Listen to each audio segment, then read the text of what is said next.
L'amour au présent est un film de John Crowley. Il s'agit d'une comédie romantique avec Andrew Garfield vu dans The Amazing Spider-Man et avec Florence Pugh vue dans Midsommar, que je n'ai pas vu. Comme chaque semaine, je regarde ce qui sort dans mon cinéma et je vois cette affiche.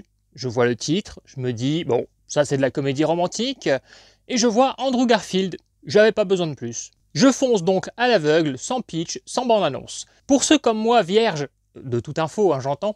Si vous aimez les romances, les comédies, les drames, eh bien foncez. La romance est réussie, la comédie fait rire et sourire à plusieurs reprises, et le drame est émouvant sans tomber non plus dans le pathos. La mise en scène est sobre et élégante, comme la photographie. Le film n'est jamais trop clinquant et on voit qu'ils essaient d'apporter une dose de réalisme. Mais toujours avec une petite touche de poésie constante et même de temps à autre un petit moment cru. Garfield et Pugh portent complètement le film sur leurs épaules, on est quasiment tout le temps que sur eux, et c'est complètement réussi, on y croit, leur histoire d'amour. C'est un film qui est sorti le 1er janvier, je voulais aller le voir dès sa sortie, mais à cause de plein de choses que j'avais à faire, j'ai dû repousser, donc je ne vous fais un avis que maintenant, mais vous avez encore le temps d'aller voir le film. En tout cas, je suis très content d'avoir pu le voir avant qu'il soit retiré de l'affiche. Le titre US, c'est We Live in Time, donc un joli titre. Ils auraient même pu le garder tel quel, il n'était pas très compliqué à comprendre, donc ils auraient pu ne pas le traduire, surtout que l'amour au présent, c'était pas tout à fait la même chose, mais ça passe. Alors Andrew Garfield, c'était déjà un acteur que je connaissais et que j'aimais beaucoup. Florence Pugh, je la connaissais pas, en tout cas, j'avais pas l'impression de la connaître. Une fois rentré chez moi, j'ai vu qu'elle avait joué dans Black Widow, donc oui, je l'avais déjà vue. Mais sinon, voilà, c'est pas quelqu'un que j'avais retenu plus que ça. Mais ici, elle fait complètement ses preuves, elle est complètement convaincante. Maintenant, j'ai retenu qui elle était. Je sais que quand je verrai son nom dans un générique, je saurai qui est Florence Pugh. Ça sera la nana de l'amour au présent. Une petite nana qui a parfois des airs selon les plans à Chloé Grace Moretz ou à Louane, je trouve. Là où le film est fort au niveau de l'écriture et où Florence Pugh est douée au niveau de son jeu, c'est que moi, quand je regarde une comédie romantique, en général, j'aime bien tomber amoureux de l'actrice. Et j'aime bien que l'acteur soit représentatif de ce que je voudrais être. Je veux qu'il mérite l'actrice, le personnage plutôt. Je veux qu'il mérite le personnage féminin. Et donc pour Andrew Garfield, pour moi, c'était déjà acquis parce que c'est un mec que j'aime bien. Et du coup, Florence Pugh, je la découvre. Et c'est vrai qu'au prime abord, moi, c'est pas mon genre de nana. Et pourtant, alors que c'est pas mon genre, je me suis complètement attaché à elle. J'avais envie alors j'avais pas forcément envie moi d'être à la place d'Andrew Garfield parce qu'elle n'est toujours pas mon type, que ce soit au niveau du physique ou du caractère. Mais elle a réussi à me faire aimer son personnage, ce qu'elle était, et aimer cette femme au sein de ce couple. Et j'avais envie que Andrew Garfield soit avec elle. Je dis Andrew Garfield, mais le nom de son personnage, c'est Tobias. Donc voilà, j'ai envie de voir Tobias avec elle, j'ai envie que ça marche pour eux, j'ai envie que voilà, elle soit dans sa vie, j'ai envie qu'il soit heureux, j'ai envie qu'elle aussi avec lui, etc., etc. Et donc pour moi, ça prouve le bon dosage en termes de jeu et d'écriture, le fait de me prendre d'affection pour un personnage, soit auquel je ne m'identifierais pas ou que j'aurais pas forcément envie de moi avoir dans ma vie privée. Je trouve que du coup, ça prouve que c'est vraiment bien fait. Je trouve que Garfield est un tout petit peu effacé par rapport à elle et il a moins d'enjeux scénaristiques. Mais après tout, pourquoi pas, hein. Ça a déjà été l'inverse pendant des années où c'était plutôt les femmes qui étaient un peu effacées par rapport aux personnages masculins. Bah voilà, maintenant on est dans une époque où c'est notre tour. Et puis aussi, après tout, pourquoi pas, parce que c'est vrai que d'habitude dans les romances américaines, les deux vont avoir autant d'enjeux, autant de réussite, autant de machin. Bon, alors qu'on n'a pas tous les mêmes problèmes dans la vie au même moment, on n'a pas tous les mêmes réussites, il y a même l'un des deux qui peut réussir et pas l'autre. Pourquoi pas. Après, niveau jeu, pour autant, Andrew Garfield n'en est pas en reste, hein, surtout que c'est un mec, moi je trouve qu'il joue très bien les émotions, il a cette faculté très touchante de faire venir les larmes dans ses yeux. D'ailleurs, à un moment dans le film, je me suis dit, Andrew, tu vas larmoyer à chaque scène ou quoi? Je ne sais pas si c'est l'acteur qui est ultra sensible et qui arrive du coup très facilement à jouer comme ça, ou s'il essayait de nous montrer qu'il savait jouer, on le sait qu'il sait super bien jouer. Après, je pense que c'est surtout le personnage. Voilà, c'est vrai que le personnage, c'est un personnage assez sensible. Clairement, des deux, hein, c'est lui le plus romantique, c'est lui qui est le plus amoureux, on va dire, même si elle aussi, mais c'est pas la même façon d'aimer, c'est pas la même façon d'exprimer ses sentiments. Elle a quand même beaucoup plus une carapace, même s'ils ont une belle complicité, notamment à travers leur humour. Voilà, pour ceux qui ne connaîtraient ni le pitch ni la bande-annonce, je vous invite à arrêter là et à aller profiter pleinement du film. Moi, vous le savez, hein, je suis devenu depuis quelques années complètement anti-pitch, anti-bande-annonce, si je peux les éviter, parce que j'aime savourer chaque palier scénaristique d'un film et avec surprise. Donc pour vous, je résumerai par « allez le voir ». Mais comme je pense que la plupart d'entre vous lisent les pitchs ou regardent les bandes-annonces avant de se lancer dans un film, je continue comme si vous les aviez vus ou lus, mais toujours sans spoil. Donc je rattrape le pitch et la bande-annonce en rentrant chez moi. La bande-annonce nous fait comprendre qu'on va suivre ce film à travers plusieurs époques de leur vie. Et moi je suis content de ne pas l'avoir su, parce que du coup je me suis retrouvé face à une mise en scène complètement éclatée. Et au début, il m'a fallu 2-3 scènes pour comprendre. Et j'aime bien, moi, avoir ce truc où je me dis, tiens, il se passe quoi là? Attends, pourquoi il y a ça? Est-ce que ce serait parce que... Et puis après, je trouve la réponse, je fais, oui, effectivement. Voilà, ça c'est dans le passé, ça c'est dans le présent, ça c'est dans le futur. Donc voilà, et moi j'aime bien avoir ce petit effet que je n'aurais pas eu si j'avais vu la bande-annonce. Si j'avais vu la bande-annonce, j'aurais su aussi que le personnage féminin était malade. Dès la bande-annonce, alors c'est pas dit dedans, mais on soupçonne un cancer, et effectivement c'est un cancer, donc je n'aurais pas eu cet effet dramatique. Je trouve ça bien de découvrir le film comme ça et de commencer à s'attacher au personnage, et d'un coup vous avez la nouvelle qui vous tombe dessus, et donc là c'est beaucoup plus impactant. Alors que quand vous regardez la bande-annonce, limite on vous a déjà trouvé un argument de vente pour vous attacher au personnage parce qu'elle est malade. Et du coup, je trouve que les sentiments sont un peu faussés. Et moi, j'aime bien parce que là, du coup, je me suis vraiment attaché à elle avant de savoir qu'elle allait être malade. Du coup, si je ne m'étais pas attaché à elle, peut-être que je m'en serais foutu. La bande-annonce dévoile assez peu de leur style d'humour, et moi c'est un humour que j'ai beaucoup aimé. À échelle plus sobre, je trouve que ça pourrait presque rappeler la relation Garfield-Stone dans un Amazing Spider-Man. Moi j'adore ce genre de couple qui se répondent comme ça avec une certaine causticité. J'adore cet humour qui est un peu british. La bande-annonce nous révèle aussi le prénom du personnage féminin, Almut. Et ça méritait d'être découvert dans le film, je pense, dans le contexte et avec la réaction du personnage d'Andrew Garfield. Parce que là, dans la bande-annonce, c'est dit de manière très naturelle, comme si c'était normal de s'appeler Almut. Je rappelle pour ceux qui n'aiment pas le mot normal, que normal, ça veut dire être dans la norme, donc dans la généralité, et que non, Almut n'est pas un prénom normal. C'est pas tous les jours que vous croisez quelqu'un qui s'appelle Almut. Almut, sûrement l'un des prénoms féminins les plus moches de toute l'histoire des films romantiques, et pourtant ici, ça va marcher. C'est pas que le prénom devient beau, c'est juste que le personnage est beau. La bande-annonce nous spoil aussi l'accident de voiture avec Andrew Garfield. Alors je trouve ça hyper dommage de nous spoiler ça. Bye bye à la surprise. Même en cela, si j'avais vu cette bande-annonce et qu'elle m'avait retiré l'impact de quelques petites choses, je me rends compte que j'aurais quand même énormément apprécié le film. L'histoire est touchante et on voit que ces deux personnages sont deux belles âmes, donc du coup ça fait vachement du bien. Un Andrew Garfield sensible mais cool, et elle une femme de caractère compétitrice mais pas chieuse. Pas trop. Il y a un bon équilibre. On voit un combat contre la maladie, mais aussi un combat humain pour laisser sa trace dans le monde. Un combat dont le but n'est pas tant la victoire, n'est pas la médaille, mais plutôt une victoire sur soi-même. Toute proportion gardée, on pourrait y voir quelque chose de Rocky. J'ai bien dit toute proportion gardée. Mais j'y reviendrai dans les spoilers. Malgré le sujet, je trouve que le film a vraiment un aspect feel good, quelque chose de très relativisant. D'ailleurs, au niveau du cancer, j'ai trouvé que c'était peut-être un petit peu light au niveau de ce qui nous était montré sur la maladie. Après, c'est vrai qu'aujourd'hui, c'est une maladie sur laquelle on a fait beaucoup de progrès.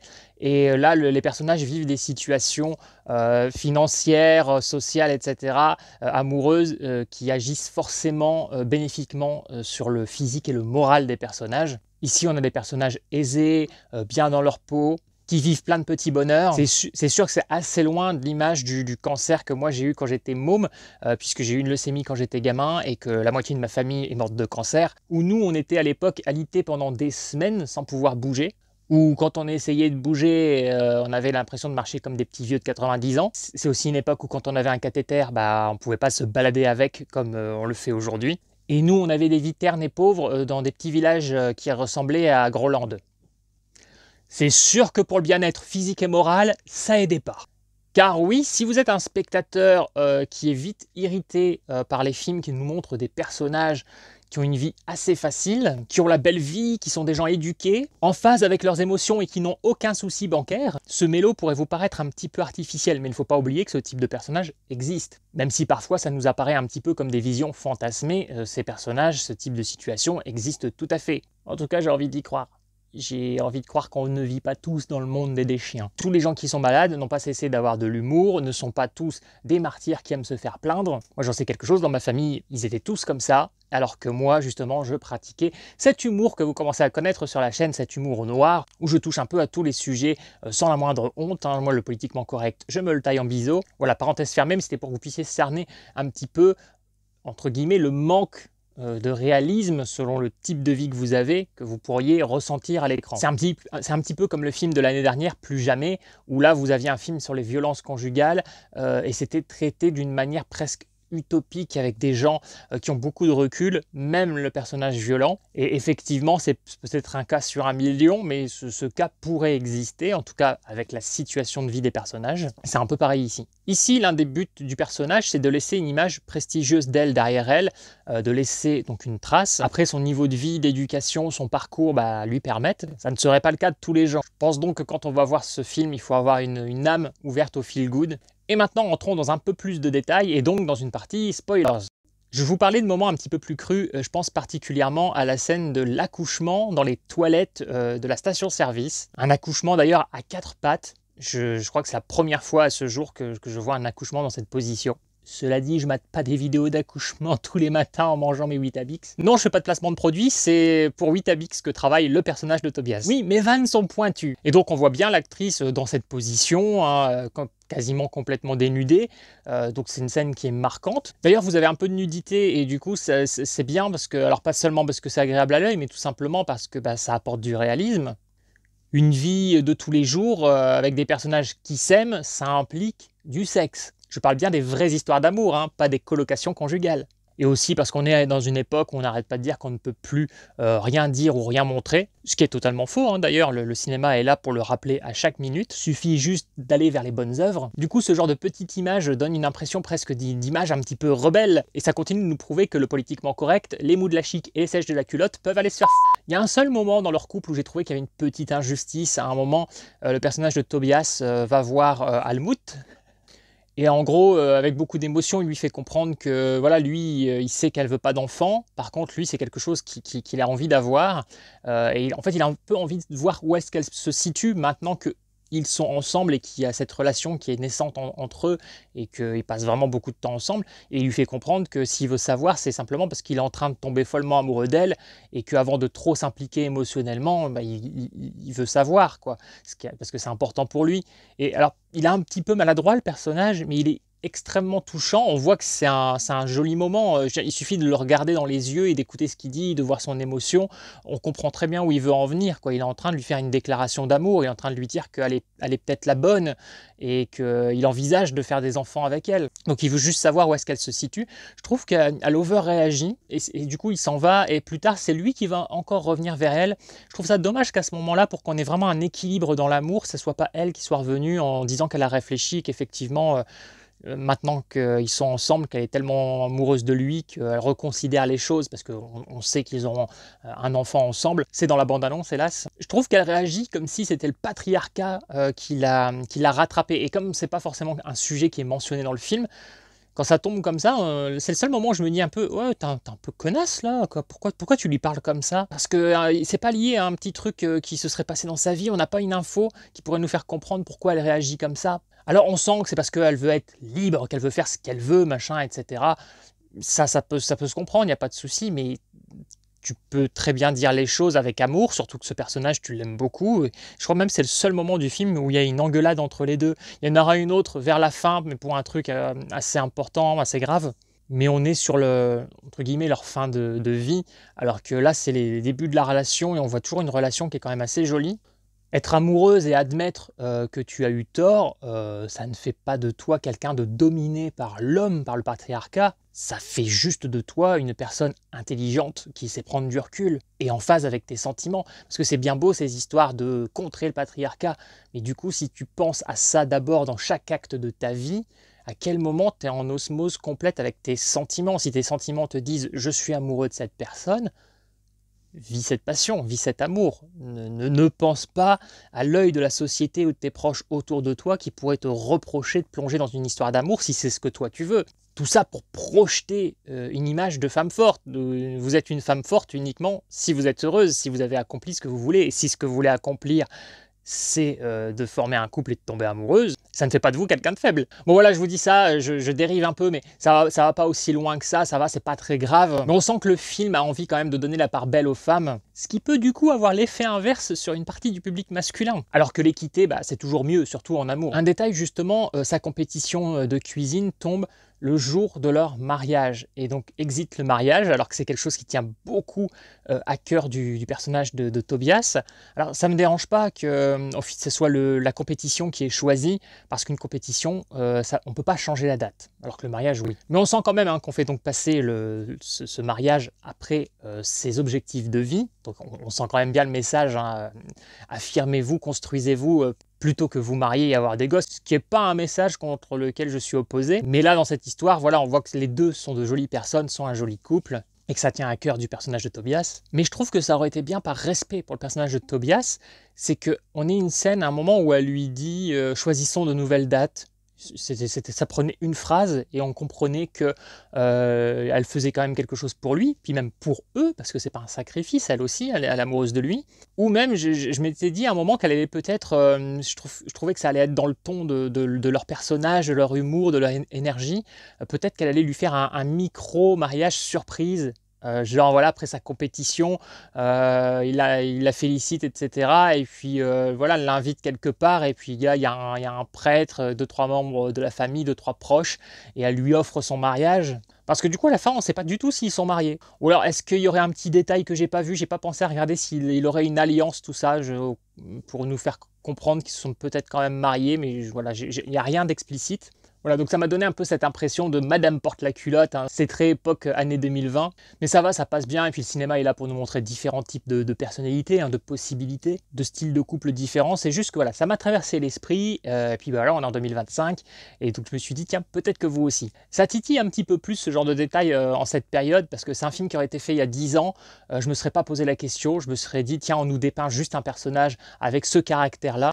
Alors que là, je ne peux pas m'empêcher en 2025 de me poser la question, peut-être à tort, est-ce qu'on n'a pas fait ça pour brosser le public féminin dans le sens du poil? Son accomplissement personnel passe donc avant le symbole de l'amour, hein, le mariage. C'est pas que moi je pense que le mariage est symbole d'amour, bien au contraire, personnellement, mais là, dans l'esprit du film et dans l'esprit des personnages et surtout de celui de Tobias, le mariage symbolise l'amour. Son accomplissement passe aussi un petit peu devant son rôle de mère. D'ailleurs, j'ai beaucoup aimé l'entendre dire je ne veux pas être seulement la mère morte je crois même qu'elle dit d'une pauvre gamine, ou d'une simple gamine, je sais plus le terme exact.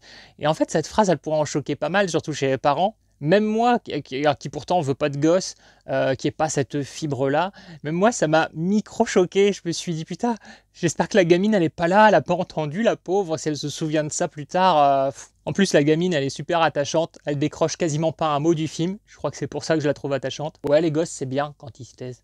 Et j'aime bien du coup qu'il y ait cette phrase parce que ça prouve que dans la vie de plein de gens et de plein de femmes, avoir un enfant, ce n'est pas une finalité.